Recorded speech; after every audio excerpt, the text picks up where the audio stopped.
열왕기상입니다. 열왕기상 14장 17절 그리고 15장 1절입니다. 두 절이니까요. 저희가 같이 이렇게 합독해서 읽으면 좋겠어요. 열왕기상 14장 17절부터 우리 같이 읽으면 좋겠습니다. 시작. 여로보암의 아내가 일어나 디르사로 돌아가서 집 문지방에 이를 때에 그 아이가 죽은지라. 15장 1절입니다. 시작. 느밧의 아들 여로보암 왕 18째 해에 아비암이 유다 왕이 되고. 아멘. 여러분 혹시 중산층의 기준을 알고 계세요? 혹시 이곳에 나는 중산층이 아닌 것 같다 이런 분들 계실까요? OECD 기준, 그러니까 경제협력개발기구 기준에 따르면 다음과 같습니다. 그러니까 가구 소득에 따라서 중산층이 분류되거든요. 그래서 혼자 사시면 150만 원 넘으면 중산층이에요. 둘이 살면 240만 원 넘으면 중산층이고, 4인이 사시면 380만 원, 그러니까 4명이 벌어서 380만 원이 넘으면 중산층이에요. 아마 대부분 다 들어가시죠? 다 이제 중산층에 들어가실 거예요. 물론 여러분, 이 통계는, 이 기준은 집이 얼마짜리인지 고려하지 않아요. 내가 다 쓰러져 가는 폐가에 살아도 400만 원 이상 4인이 벌면 중산층으로 분류되고, 내가 어디 강남 압구정에 살고 있어도 그냥 아르바이트 하면서 돈을 한 80만 원 벌고 있으면 중산층이 아닌 거죠. 그러니까 한계가 있기는 있어요. 그렇지만 그럼에도 불구하고 이런 통계적으로 중산층으로 분류하는 비율과 정말 스스로 자기를 중산층이라고 인식하는 사람들의 비율은 상당히 많이 차이가 납니다. 어떻게 알 수 있는가? 한국경제신문이 중산층의 삶과 금융 실태라는 조사를 했는데요. 한번 다음 보실까요? 30대 사람들이 53.7%가 자신을 하위에 속한다고 생각했어요. 그러니까 상중하 어디에 속합니까? 그러니까 53.7%가 나는 하위층입니다 라고 대답을 한 거예요. 16.2%는 뭐냐? 실제로 소득을 분류했을 때 하위층에 속하는 사람이 16.2%예요. 그러니까 말하자면 지금 인식과 주관적인 인식과 객관적인 어떤 통계, 숫자 사이에 3배 이상의 차이가 나고 있는 거죠. 그리고 통계청에서 발표한 2021년 사회조사에 따르면 월 소득이 600만 원이 넘어요. 월 소득이 600만 원 넘는 분들만을 대상으로 조사를 했는데, 당신은 어느 구간에 속합니까? 라고 얘기했을 때 91.1%가 중간에 속한다고 대답하셨어요. 그리고 이 중에서 78.3%는 자기가 중하층에 속한다고 대답했어요. 그리고 12.8%는 나는 하위 계층에 속한다고 대답했습니다. 여러분, 한 달에 세후 600만 원을 넘게 버는데 나는 하위층입니다 라고 대답하시는 분이 8명 중에 1명인 거예요.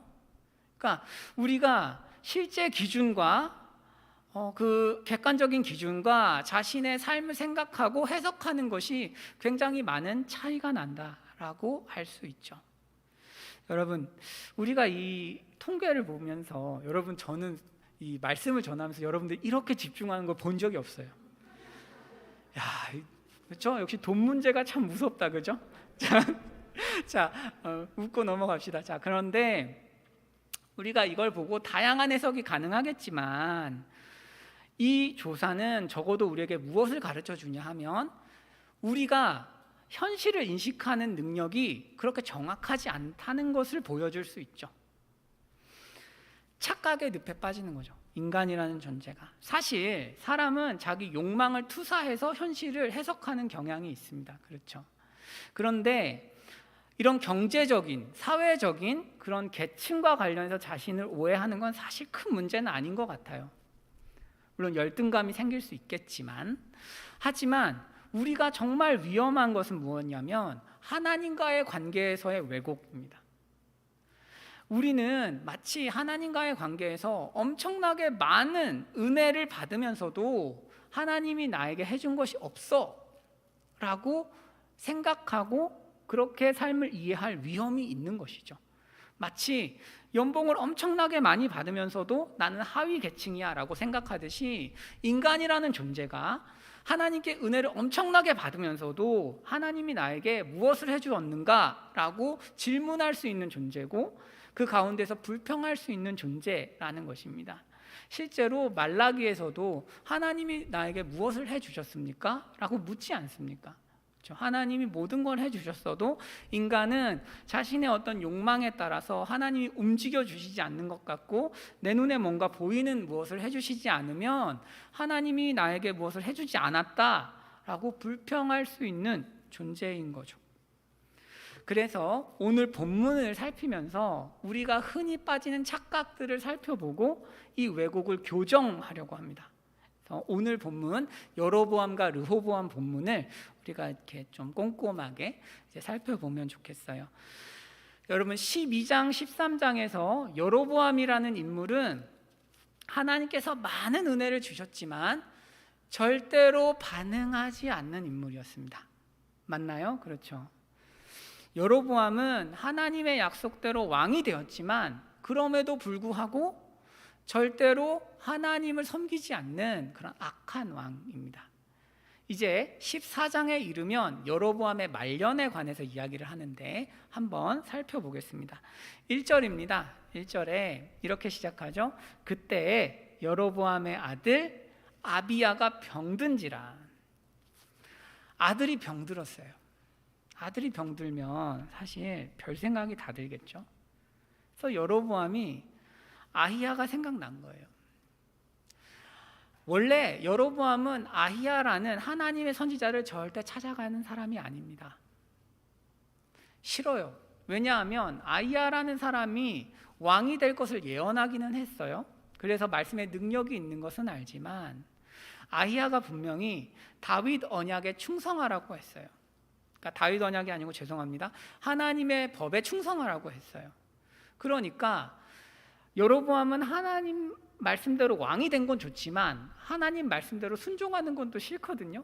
그러니까 아히야를 멀리 한 거죠.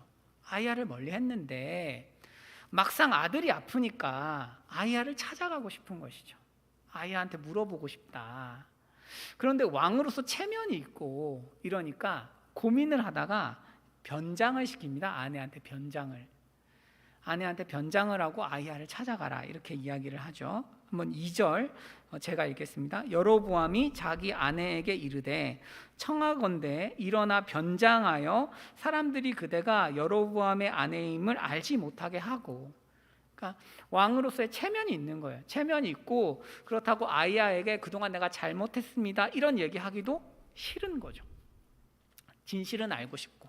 그래서 보냈는데 아히야가 그 당시에 눈이 먼 상태였어요. 이게 아이러니죠. 아히야가 눈이 잘 안 보여요. 그래서 변장을 하나 안 하나 어차피 못 알아봐요. 그런데 하나님께서 알려주세요. 여로보암 아내가 오면 이런저런 얘기를 해줘라 이렇게 말씀을 하십니다. 그래서 5절이죠. 5절에 여호와께서 아히야에게 이르시되 여로보암의 아내가 자기 아들이 병들었으므로 내게 물으러 오나니 너는 이러이러하게 대답하라. 그가 들어올 때에 다른 사람인 채 함이니라. 아멘. 하나님이 여로보암의 계략을 무력화시키고 있습니다. 열왕기라는 성경은 이 작업을 반복해요. 인간이 하나님을 이길 수 없다. 이걸 반복하는 거죠. 그래서 아히야가 세 가지를 예언합니다. 세 가지를 이야기해줘요. 이제 여로보암 아내가 딱 들어오면 그 아내의 말을 듣지도 않아요. 듣지도 않고 세 가지를 말하는데 무엇이냐면 첫 번째로 여로보암 왕조는 멸망할 거예요. 그러니까 여로보암은 은혜를 받았지만 도무지 말을 안 듣기 때문에 하나님 마음을 너무 아프게 했기 때문에 여로보암의 가문은 멸망할 것입니다. 그리고 정권 교체가 될 거예요. 왕조가 바뀔 것입니다. 두 번째로 지금 아픈 아비야라는 이 아들은 죽을 것입니다. 그리고 마지막으로 북이스라엘은 저 멀리 잡혀갈 것입니다. 언젠가. 그래서 이 세 가지예요. 제가 정리할게요. 다시. 첫 번째로 왕조가 멸망할 거다. 두 번째로 아들은 죽을 거다. 그리고 마지막으로 북이스라엘은 망해서 언젠가 저 멀리 팔려갈 거다, 잡혀갈 거다. 이게 이제 새 예언인데, 이 중에 2개는 조금 시간이 걸리는 거고 아들이 죽는 것은 바로 일어나는 일이에요. 그래서 아들이 죽는 게 하나의 징조예요. 아들이 죽으면 나머지 2개의 예언이 확실하게 이루어진다는 어떤 표적이 되는 거죠. 그래서 말 그대로 이제 아히야가 여로보암의 아내에게 이렇게 잔인한 예언을 했을 때 여로보암의 아내가 그걸 듣고 디르사로 돌아가요. 디르사로 돌아가서 이제 문지방을 밟으니까 아들이 죽었습니다. 여러분, 이 당시에 구약에서 장수가 축복이죠. 늘 장수가 축복인데 이 아들은 일찍 죽은 이유가 있어요. 왜냐하면 이 아들만 여로보암 가문에서 정상이거든요.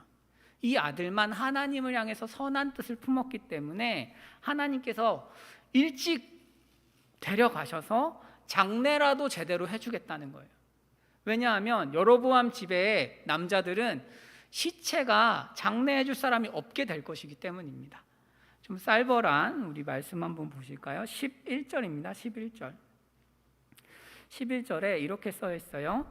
여로보암에게 속한 자가 성읍에서 죽은즉 개가 먹고 들에서 죽은즉 공중의 새가 먹으리니 이는 여호와께서 말씀하셨음이니라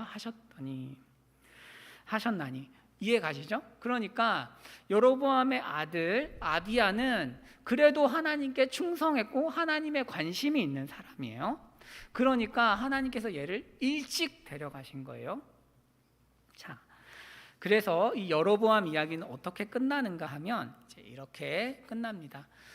여호와께서 그의 종 선지자 아히야를 통하여 하신 말씀과 같이 되었더라라고 하면서 이제 북이스라엘 이야기가 일단락 되는 거죠.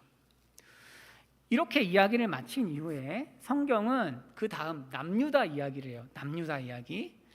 남유다 르호보암 왕이 이제 다스리는 것을 이야기하는데요. 르호보암도 여로보암처럼 말을 안 들어. 그래서 이렇게 기록합니다. 성경이 유다가 여호와 보시기에 악을 행했는데 그의 조상들이 행한 모든 일보다 뛰어나게 악을 행했대요. 참 이게 뛰어나게 행하는 게 쉽지 않은데 악을 굉장히 뛰어나게 행했고 그 범한 죄로 여호와를 노엽게 했습니다. 여러분, 사실 이거 원어로 읽으면 진노를 격발하게 했다 이런 뜻이에요. 그냥 단순히 진노했다는 게 아니고 진노를 격발시키게 했다. 그러니까 화가 잔뜩 나게 했다 이런 뜻이에요. 그래서 이는 그들도 산 위에와 모든 푸른 나무 아래에 산당과 우상과 아세라상을 세웠습니다. 그래서 우상 숭배 때문에 굉장히 하나님을 힘들게 만든 거죠. 여러분, 유다와 이스라엘은 신정국가예요. 신정국가이기 때문에 산당을 자기 마음대로 세우는 게 아니에요. 국가에 세금이 들어가고 돈이 들어가는 것입니다. 그러니까 말하자면 르호보암이 하나님의 주신 축복을 가지고 이방 신을 섬기는 거죠. 그리고 그 정도가 대단했다라는 것입니다.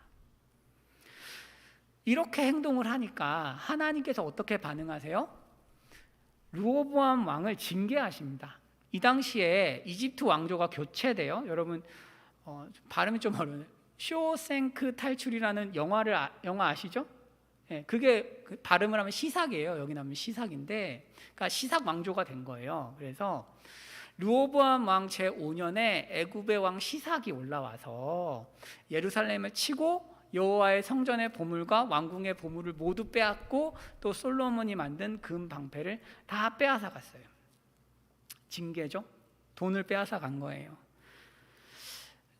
이제 요세푸스의 기록을 보면 르호보암은 다른 건 다 털어가도 좋으니까 여호와의 성전의 보물과 왕궁의 보물은 만지지 말라라고 하고 항복을 했다고 합니다. 그만큼 르호보암은 너무 이게 귀했던 거죠. 너무 귀했는데 막상 항복을 하고 보니까 시삭이 그냥 다 가져간 것입니다. 가장 소중히 여긴 걸 빼앗긴 거죠. 한 번도 싸우지 않고 이것만 지켜주면 내가 항복하겠다라고 할 정도로 소중히 여겼는데 그걸 뺏겼으니까 이제 르호보암이 참 마음이 아팠겠죠. 여러분, 제가 이렇게 쭉 여로보암 이야기, 르호보암 이야기를 한 이유는 오늘 우리가 집중해서 무엇을 보고 싶냐 하면요, 징계의 차이입니다. 그러니까 무슨 얘기냐면, 보세요. 여로보암도 잘못했고 르호보암도 잘못했어요. 그런데 여로보암은 멸문의 화를 받고 르호보암은 돈을 뺏기는 정도입니다. 징계가 엄청나게 차이 나죠. 여러분, 사실 이 금을 빼앗긴 것은 별것 아니에요. 열왕기에서 제가 한번 말씀드린 적이 있는 것 같은데, 열왕기에서 금은 백성들의 삶과 별로 상관이 없어요. 그러니까 백성들이 훌륭하게 부유하게 살면 먹을 게 많이 필요하지 금이 필요하지 않거든요. 그래서 금을 빼앗아 갔다는 것은 그냥 르호보암 혼자의 아픔이지 백성들이 힘든 것도 아니에요. 그리고 기록을 잘 살펴보면 시삭이 그렇게 압제하지도 않았습니다. 말하자면 르호보암은 여로보암하고 비슷한 죄를 저질렀는데 거의 징계를 안 받은 거예요. 왜 그럴까요? 왜?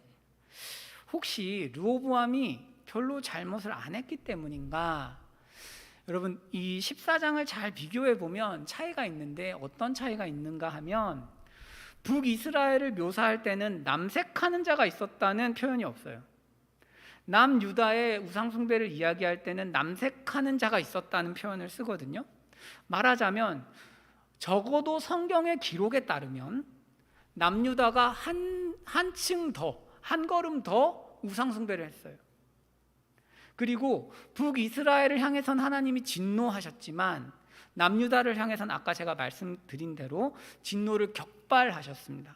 말하자면 성경의 기록만 놓고 보면 더 많이 잘못했고 하나님이 더 많이 화가 나셨어요. 그런데 징계의 차이가 있다는 거죠. 왜 그럴까요? 그 이유는 약속 때문이다. 약속. 이 약속.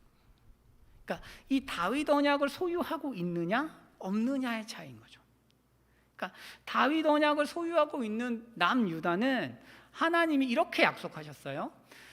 나는 그에게 아버지가 되고 그는 내게 아들이 되리니 그가 만일 죄를 범하면 내가 사람의 매와 인생의 채찍으로 징계할 거야. 하지만 내가 네 앞에서 물러나게 한 사울에게서 내 은총을 빼앗은 것처럼 그에게서 빼앗지는 않을 거야. 말하자면 징계의 차이를 약속하신 거예요. 그래서 옛날처럼 내가 잘못한 그대로 혼내지 않고 너를 아들을 대하듯이 징계하겠다. 이게 하나님의 약속인 거예요. 여러분, 지금 이 징계의 차이를 가장 선명하게 보여주는 게 오늘 본문, 우리가 읽은 본문이에요.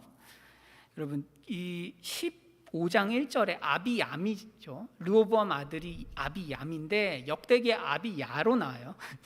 아비야예요. 그러니까 여로보암 아들 이름도 아비야고 르호보암 아들 이름도 아비야예요. 두 아비야가 있는데 하나님의 언약, 다윗 언약을 소유한 르호보암 아들 아비야는 안 죽어요. 악한데 아비야는 못됐거든요. 르호보암처럼 못됐지만 안 죽어요. 이게 언약을 가진 것입니다. 하지만 여로보암은 아들이 아비야예요. 아비야가 선한 뜻을 품었어요, 하나님한테. 그런데 죽어요. 왜?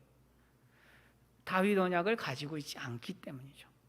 말하자면 여러분, 언약의 차이가 이 징계의 차이를 만들어버리는 것입니다.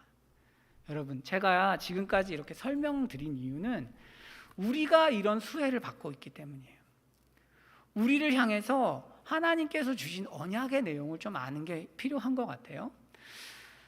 하나님의 아들 예수께서는 다윗의 후손으로 오셨기 때문에 아브라함 언약, 시내산 언약 모두 만족하실 뿐만 아니라 다윗 언약을 완성하신 분이죠. 성취죠. 말하자면 우리가 예수님을 믿잖아요. 예수님을 믿으면 다윗 언약의 수혜를 받는 사람이 돼요. 그래서 우리는 어떤 수혜를 받는가 하면 잘못한 만큼 처벌받지 않아요. 이게 하나님이 우리에게 주신 큰 축복인 거죠. 징계의 차이가 존재한다라는 것입니다. 여러분, 이것을 가장 선명하게 보여주는 본문 중 하나가 사울과 다윗이죠. 둘 다 하나님의 백성이에요. 둘 다 하나님의 백성인데 사울은 하나님 앞에서 특별히 도덕적인 죄를 저지르진 않았어요. 적어도 물론 하나님 말씀을 경시하고 가볍게 여기는 것이 죽을 만한 죄긴 하지만 적어도 부하 아내를 빼앗아서 겁탈하진 않았어요. 간음하지 않았어요. 그리고 그 부하를 차도살인하지도 않았어요. 그렇지만 사울에게 내려진 처벌이 뭐였어요? 가문의 멸망이죠. 물론 무비보셋이 남긴 했지만 거의 가문이 멸망당했습니다. 이게 하나님이 사울을 처벌하는 방식이었어요. 그런데 다윗은 부하 아내랑 간음했어요. 그리고 그 부하를 죽이기까지 했어요. 그러면 사실 죽어야 되는데 왜 안 죽었을까? 왜 안 죽었을까요? 다윗 언약을 가지고 있기 때문이죠. 7장, 사무엘하 7장을 넘어서 밧세바 사건이 발생했기 때문에 다윗이 살아남은 거예요. 징계를 받은 거죠. 물론 그 징계가 쉽지는 않았어요. 하나님께서 그 간음의 결과 태어난 아들도 죽이시고 암논과 압살롬도 다윗 아들 2명도 죽이시고 또 다말이라고 하는 다윗 딸이 겁탈당하는 그런 일도 겪게 되고 그리고 압살롬에게 쫓겨서 고생하는 아주 힘든 일들을 겪었어요. 어떻게 보면 죽는 것만큼 힘들었을 거예요. 여하튼 그럼에도 불구하고 다윗은 살아남았고 통일왕국의 전성기를 준비하는 그런 왕으로서 천수를 누리다 간 거죠. 왜? 징계 때문에. 징계. 처벌받지 않았어요. 징계를 당한 거죠. 여러분, 우리가 예수님을 믿으면 이런 은혜가 있어요. 징계의 차이가 있다라는 거죠. 물론 신자의 경우 죄를 짓는다고 해도 징계가 적어요. 그럼에도 불구하고 죄를 지으면 아파요. 죄를 짓지 마세요. 좋은 삶을 살기 원하신다면. 왜냐하면 여러분 신자라고 해도 죄의 결과물들이 남잖아요. 신자라고 해도 폭식하면 살이 쪄요. 그런 법칙을 무시할 수는 없어요. 다만 하나님 앞에서 우리가 죄를 지었을 때 자연스럽게 발생하는 죄에 대한 책임, 그 책임에 따르는 형벌, 이것을 예수께서 죄에 대한 책임을 우리를 대신해 주시고 형벌을 받으셨기 때문에 우리는 죄에 대한 책임과 형벌을 받지 않아요. 하지만 죄의 결과로서 살이 찌는 거죠. 이해 가실까요? 네. 조금은 웃으실 줄 알았어요. 그렇지만 네. 말하자면 여러분 죄의 결과는 죄를 지으면 발생하는 것이기 때문에 신자는 죄를 짓지 않기 위해서 애를 써야 되죠. 하지만 여하튼 간에 우리가 같은 죄를 짓더라도 분명히 다른 사람들보다 덜 처벌받는다는 거예요. 르호보암 같은 경우도 그렇죠. 르호보암이 자기 나름대로는 굉장히 아픈 징계를 받았지만 여로보암보다는 확실히 덜한 징계를 받지 않습니까? 그죠? 여러분, 좀 더 제가 이야기를 좀 진전시켜 나가기 전에 오해하실 만한 부분을 좀 다루면 좋겠어요. 여러분, 열왕기라는 성경은 죄를 지으면 고난이 온다고 설명하는 성경이에요. 여러분, 욥기는 우리의 모든 고난이 죄 때문은 아니라고 가르치는 성경이에요. 그러니까 주제가 달라요. 그러니까 지금 이 설교를 들으시면서 그래, 내 인생의 모든 고난은 죄 때문이야 라고 생각하시면 안 돼요. 좀 달라요. 그게 아다르고 어다른데 말하자면 하나님께서 우리 삶에 주시는 모든 고난은 우리 죄 때문이 아닐 수 있어요. 하지만 하나님께 충성하지 않으면 반드시 고난을 겪어요. 그게 이제 열왕기의 논리예요. 그러니까 성경이 지금 무슨 말씀을 하고 있냐면 하나님께 충성하지 않는다. 그러면 반드시 징계하겠다는 거예요. 그리고 징계하다가 결국 말을 안 들으면 거의 멸망에 가까운 그런 일들을 경험하게 될 거다. 이게 열왕기의 논리예요. 그런데 이 설교를 들으시면서 모든 고난이 죄 때문인가? 이건 아니라는 거예요. 이해 가시죠? 조금 구분합시다. 여러분, 성경은 그래서 우리에게 지금 어떤 이야기를 하는가 하면, 죄를 지으면, 하나님 앞에서 충성하지 않는 죄를 여로보암도 르호보암도 지었는데, 이런 죄를 지으면 어떻게 된다는 거예요?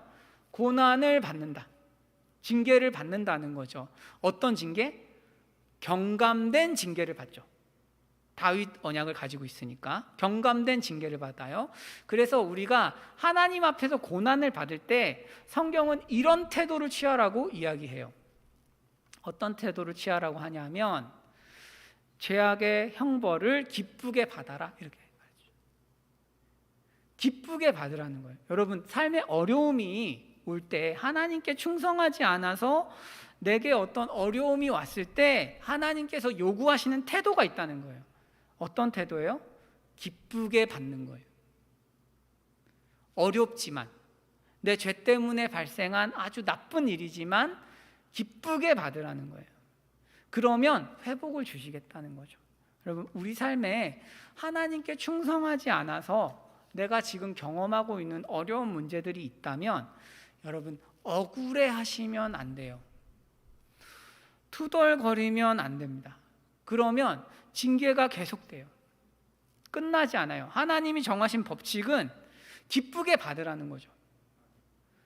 왜냐하면 하나님께서 우리 삶에 주시는 고난은 우리가 잘못한 것보다 훨씬 적기 때문입니다.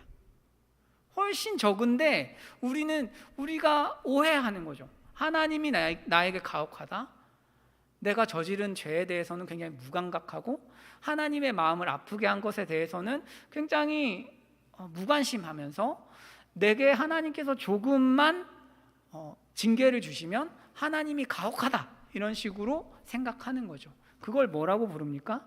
교만이라고 부르죠. 교만하니까 회복이 안 되는 거죠. 여러분, 우리가 이렇게 교만해지는 이유가 있어요. 착각하기 때문에. 착각. 두 가지 착각해요. 첫 번째, 죄의 무게를 착각해요. 인간은. 여러분, 사람은 죄를 우습게 여겨요. 그러니까 죄를 짓는다고 해서 반드시 어떤 나쁜 일이 일어나나? 라는 것 자체를 별로 믿지도 않을 뿐더러 죄에 대해서 경각심이 별로 없어요. 왜냐하면 인간은 죄의식을 기준으로 죄를 측정하거든요. 말하자면, 여러분, 쉽게 얘기하면 주위 사람들을 기준으로 자신의 행동을 재거든요. 성경이 기준이 아니거든요. 성경을 기준으로 내 행동을 재면, 내가 정말 죄를 많이 지었구나 인정할 수 있는데, 주위 사람들을 기준으로 죄를 지니까 나는 항상 억울한 거예요. 난 특별히 잘못한 게 없는데 왜 하나님께서 나한테 이렇게 대하시는 걸까? 이렇게 생각을 한다는 거죠. 여러분, 제가 어저께 어떤 청암교회라는 분, 청암교회 담임 목사님 페이스북 글을 봤는데, 그분이 이런 얘기를 하시더라고요. 자기 집에 초등학교 6학년 5명이 놀러 왔대요. 토요일 밤에. 그런데 얘네들하고 정말 진실된 토크를 했대요. 초등학생 6학년하고 무슨 진실된 토크를 했을까? 애들이 얘기를 해보니까 야한 동영상을 보는 것에 대해서 아무런 죄책감이 없대요. 주위에서 다 그렇게 하니까. 여러분, 하나님 앞에서 그게 죄가 아닙니까? 아니, 저는 개인적으로 심각한 죄라고 생각하는데, 아무렇지 않게 여기는 애들이 멀쩡하게 교회를 다니고 있는 거예요. 그렇게 우리가 죄에 대한 감각이 없다고요. 그리고 하나님이 뭔가 징계하시면 하나님이 문제야, 이렇게 가는 거죠. 주위 사람들을 기준으로 죄를 재면 안 되죠. 온 문화가 타락하고 음란하니까 그 안에 속한 내가 좀 그렇게 행동한다고 해서 뭐가 문제냐? 라고 접근하면 하나님 앞에서 죄의 무게를 잴 수가 없다는 거죠. 관계가 맺어지질 않아요. 우리 중에 어떤 청년은 하루 종일 나태하고 게으르게 지낼 수 있어요. 그러면서도 죄책감이 없을 수 있고, 혹은 주위 사람들보다 내가 훨씬 더 나은 사람이라고 생각하면서도 죄책감이 없을 수 있어요. 왜? 여러분, 밖에 나가면 다 자기 잘난 맛에 사니까요. 다 자기 잘난 맛에 살고 내가 얼마나 위대하고 뛰어난 인간인지를 얘기하면서 사니까요. 그러니까 내가 다른 사람들보다 조금 낮게 나를 생각하는 게 뭐 어때서? 하나님이랑 합이 안 맞는 거죠. 그러니까 하나님은 그것을 죄라고 이야기하십니다. 그리고 그러면 안 된다라고 말씀하시죠. 죄의 무게가 여러분 우리가 생각하는 것보다 훨씬 무거운 거예요. 그러니까 우리가 받는 징계보다 죄의 무게가 훨씬 무겁습니다. 하나님 말씀이 늘 기준이죠. 둘째로 여러분, 우리는 자신의 행동은 과대평가하고 다른 사람의 행동은 과소평가하는 경향이 있어요. 이런 거죠. 그러니까 다른 사람이 엄청난 순종을 했으면 그래, 저 정도 은혜 받았으면 저건 해야 돼, 이렇게 생각해요. 자기가 순종하면 대단한 순종한 거예요. 다른 사람이 죄를 저지르면 와, 어떻게 저럴 수가 있지? 내가 죄를 저지르면 그럴 수 있는 거죠. 그래서 내로남불이라고 하지 않습니까? 그죠? 그래서 이런 사람에게 하나님은 늘 나한테만 불친절한 거예요. 늘 나한테만 불친절한 거죠. 옛날에 제 학부 시절에 성경을 가르쳤던 제 후배가 있어요. 어느 날 저한테 와서 이런 이야기 한 적이 있어요. 선배, 하나님은 정말 불공평한 것 같아요. 왜? 제 친구 누구누구는 모태신앙인데 교회를 안 나간 지 벌써 2년이 넘었다. 그런데 하는 일마다 잘 된다. 남자친구랑도 너무 행복하고 임용도 되고 하는 일마다 잘 된다. 그런데 나는 하나님께서 남자친구를 안 준다. 그래서 제가 그 말을 듣고 무슨 생각을 했냐 하면 속으로 하나님 정말 불공평하다. 내가 너를 보니 알겠다. 너처럼 막 사는데, 너처럼 교회를 대충 그냥 섬기고 살아도 하나님이 임용 다 붙여주시고 돈 다 주시고 공부하라고 기회도 다 열어주시고, 심지어 이 친구 거의 임용을 수석으로 붙었어요. 차석으로 붙었어요. 그러니까 제가 보기에는 얘가 받은 은혜가 굉장히 커요. 그런데 이 친구는 자기가 받은 은혜는 작아요. 옆에 사람이 받은 은혜가 훨씬 커요. 우리는 다 그런 착각 속에서 사는 거죠. 그러니까 옆 사람을 보면 늘 하나님이 불공평해. 쟤한테는 저렇게 하면서 왜 나한테는 이렇게 해? 그런데 진실은 뭐예요? 하나님이 그 사람에 맞게 제일 큰 은혜를 주신 거죠. 하나님이 언제나 내 인생에 많은 은혜를 주고 계시지 않습니까? 본문에서 르호보암이 5년째 시삭에게 보물 창고가 이제 약탈당해요. 르호보암 5년은 언제냐 하면 아직 여로보암이 멸문의 예언을 받지 않았을 때예요. 아무 일도 없을 때예요, 말하자면. 그러니까 르호보암은 이런 생각했을 수 있어요. 아니, 하나님, 여로보암은 나랑 같이 똑바로 안 믿었는데 왜 저희만 이렇게 보물 창고가 다 털려야 됩니까? 아니, 여로보암은 멀쩡한데. 그런데 성경을 놓고 보면 어때요?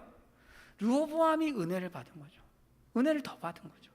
나중에 여로보암은 멸문의 화를 당하지 않습니까? 다시 이제 정리하면, 여러분, 우리가 하나님 앞에서 징계를 당할 때 기쁘게 받는 게 중요해요. 그러니까 하나님 앞에서 투정하고 어려워하고, 아니 하나님 어떻게 저한테 이럴 수 있습니까? 라는 태도는 별로 좋지 않아요. 왜냐하면 우리는 여로보암과 르호보암 사이에서 르호보암이거든요. 그래서 우리를 향해서 징계하시는 하나님은 늘 우리를 부드럽게 대하시죠. 하나님께서는 우리를 향해서 정의를 구현하실 마음이 없어요. 무슨 얘기냐 하면 우리가 잘못한 만큼 혼내야 정의가 구현되는 거죠. 형법의 목적, 형벌의 목적은 첫 번째 목적은 정의 구현입니다. 원래 죄를 저지른 만큼 처벌을 받아야 되는 거예요. 그런데 하나님께서 우리의 범죄를 대하실 때 그렇게 대하시지 않겠다는 거예요. 어떻게 대하시겠다는 거예요? 아들처럼 대하시겠다는 거예요. 징계로 대하시겠다는 거죠. 이게 왜 중요하냐 하면 잘못을 얼마나 했는지가 중요하다기보다는 하나님을 향해서 살기만 하면 돼요. 죄에서 빠져나와서 이제 방향을 바꾸기만 하면 돼요. 그것을 위해서 징계하시는 것이기 때문에 목적이 다르다고요. 원래는 정의 구현이 목적이죠. 범죄자를 처벌하는 게 목적이니까 정의가 실현돼야 되죠. 그런데 우리를 향해서는 정의가 목적이 아니고 성장이 목적이죠. 하나님을 배우게 하는 게 목적이죠. 그러니까 죄 지은 만큼 다 애를 혼내고 그럴 필요가 전혀 없는 거예요. 하나님께 정확히 돌아올 만큼만 혼내는 거죠. 그게 은혜 아닙니까? 그렇죠? 그런데 왜 화를 낼 필요가 없죠. 아, 하나님께서 나를 이렇게 대우하시는구나 라는 걸 믿는다면. 그렇죠? 그런데 이걸 믿지 못하게 하는 게 두 가지라고 했어요. 첫 번째, 내 죄의 무게를 너무 가볍게 여기는 습관. 두 번째, 주위 사람들을 보면서 하나님은 불공평해 라고 혼자 이제 착각하는 것이죠. 이 두 가지 착각에서 벗어나야겠습니다. 여러분, 이제 다음 구절로 우리 설교를 좀 마무리하면 좋겠어요. 네. 시편 103편인데요. 여러분, 이 구절은 정말 은혜로운 것 같아요. 자, 한번 제가 읽어볼게요. 우리의 죄를 따라 우리를 처벌하지는 아니하시며 우리의 죄를 따라 우리를 처벌하지 않습니다. 우리의 죄악을 따라 우리에게 그대로 갚지는 아니하십니다. 왜? 이는 하늘이 땅에서 높음 같이 하나님을 경외하는, 그를 경외하는 자에게 그의 인자하심이 너무 크기 때문이에요. 하나님께서 우리의 죄를 징계하실 때, 우리가 나쁜 길로 갈 때 징계하시지만 그 징계는 어떻다는 거예요? 우리가 지은 죄를 엄청나게 경감하여서 우리를 부드럽게 대한 방법으로서 징계하시는 거죠. 심지어 하나님께서는 우리의 성장이 목적이기 때문에 우리의 실수와 연약함과 잘못을 결국은 아름답게 사용하시기까지 하죠. 뿐만 아니라 여러분, 우리가 하나님께 충성하면 어떻게 돼요? 여호와의 인자하심은 자기를 경외하는 자에게 영원부터 영원까지 이르고 그의 은은 자손의 자손에게 이르리니 곧 그의 언약을 지키고 그의 법도를 기억하여 행하는 자에게로다. 말하자면 하나님의 언약을 지키면 그 수혜가 저쪽 멀리 내가 알지도 못하는 후손에게 간다는 거죠. 그것을 넘어서 엄청난 수혜가 있다는 거죠. 말하자면 여러분, 이런 거예요. 우리와 하나님과의 관계는 제가 이제 제목을 바꿨는데 불공정한 언약이에요. 부당거래예요. 하나님께서는 우리가 잘못한 것에 대해서는 거의 처벌하지 않으시고 우리가 조금만 잘하면 엄청나게 상급을 주세요. 이게 우리와 하나님의 관계예요. 왜? 예수님께서 십자가를 지셨기 때문입니다. 그러니까 우리 인생을 향해서 우리가 이 언약을 가지고 있는 거예요. 그래서 하나님과 우리는 부당거래예요. 당연한 거래가 아니에요. 그런데 하나님께서 우리에게 주신 언약이 이래요. 조금만 순종하면 엄청난 걸 주시겠다. 이게 하나님 약속이에요. 그리고 네가 아무리 많이 잘못했어도 내가 너를 죄에 따라서 다 처벌하지 않고 조금만 네가 돌아올 수 있을 만큼만 징계하겠다. 여러분, 우리가 그 다윗 언약을 가지고 있는 그런 축복받은 사람인 것이죠. 여러분, 그러니까 이 불공정한 언약은 우리가 율법을 지킬 때 활성화돼요. 하나님을 섬기고 교회를 섬길 때 활성화된단 말이에요. 그러니까 우리는 부모님이 가난해도 괜찮아요. 학벌이 좀 없어도 괜찮고 좀 못나도 괜찮고 키가 작아도 괜찮고 얼굴이 못생겨도 괜찮고 아무것도 없어도 괜찮아요. 하나님을 향한 열심이 있으면 돼요. 하나님의 언약에 충성하는 마음이 있으면 돼요. 그러면 하나님이 전부 모든 것을 회복해 주시기로 약속하셨기 때문입니다. 이게 우리 삶의 알파와 오메가예요.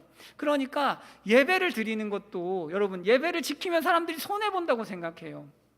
하나님이 더 많은 걸 못 주시겠습니까? 내가 하나님의 방법대로 뭔가 손해를 본다고 생각하는데 순종할 때 그렇죠. 눈으로 볼 때 그렇지만 그런 생각이 들 때 기억하십시오. 하나님은 더 많은 걸 주실 수 있어요. 하나님은 그 방법이 아니라 다른 걸로 얼마든지 많이 줄 수 있어요. 그래서 저희 한 청년이 그래요. 저희 이제 퇴사했는데 실업급여 안 해준다고. 조건이 안 맞으니까 안 해준 거죠. 하나님 방법대로 하면 하나님이 그것보다 더한 걸 주십니다. 아쉬워하지 마세요. 하나님 방법대로 정직하고 바르게 사는 게 중요하지, 언약을 충성하는 게 중요하지, 그거 몇 푼 받는 거 중요한 거 아니에요. 제가 돈이 무섭지 않아서가 아니에요. 저도 가난하고 아껴 써요. 하지만 하나님 은혜가 정말 크기 때문에 말씀드리는 거예요. 자, 결론을 맺겠습니다. 자, 나와서 반주해 주세요. 네, 하나님과 우리의 관계는 은혜의 관계이면서 행위의 관계예요. 이걸 잘 이해하시면 좋겠어요. 무슨 얘기냐 하면 하나님은 우리가 잘한 것보다 더 많은 상급을 주세요. 우리가 못한 것보다 더 적은 징계를 주세요. 은혜죠. 은혜의 관계입니다. 그런데 일단 잘한 게 있어야 되고 일단 못하면 처벌받아요. 행위의 관계예요. 은혜의 관계이자 행위의 관계입니다. 우리는 하나님을 믿을 때 은혜롭고 정의로운 하나님을 믿는 것이에요. 그래서 우리가 전심을 다해서 하나님 앞에서 충성을 다할 때 하나님께서 엄청난 은혜를 주실 줄 믿습니다. 기도하겠습니다. 여러분, 이 시간에 우리가 하나님 앞에서 억울한 것들을 좀 회개하면 좋겠어요.